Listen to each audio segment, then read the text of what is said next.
Marijuana citations on the rise in York after police get more training on how to enforce a fairly new ordinance. Up until a few months ago, police were arresting more people for small amounts of marijuana than giving citations. Thanks for joining us tonight. I'm Evan Forrester. And I'm Allie Bradley. The chief saying that's okay because his officers were abiding by state and federal law. Fox 43's Grace Griffin live in York tonight. Grace, what's changed here? Well, Allie, Evan, what's changed here is how much York City police officers understand that ordinance. Now they're giving out more tickets rather than putting people in cuffs when they have a small amount of marijuana.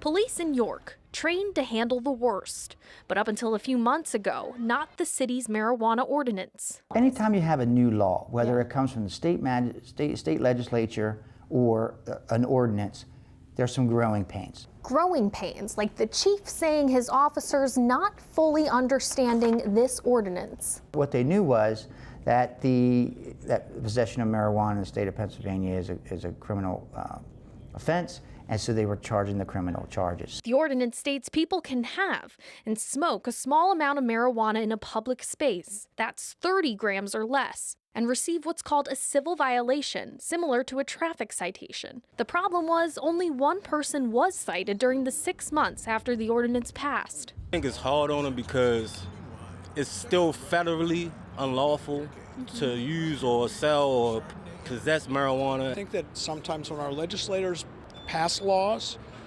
the mechanics of that doesn't always get passed down to the people who are actually going to implement or enforce that law. But now, a better grasp on the law in York. In the 6 months after we did our retraining, we've had 27 citations and no criminal arrests with the possession of marijuana as the lead charge. Some saying that's a good thing. I think that's good because that's taking time off of police hands for unnecessary, non-violent crime. If someone is caught with a pipe, a bong, or other drug paraphernalia, they still can be arrested and criminally charged. We have information on the civil violation and the fines associated with each offense on our website, fox43.com. Live in York, Grace Griffin, Fox 43 News.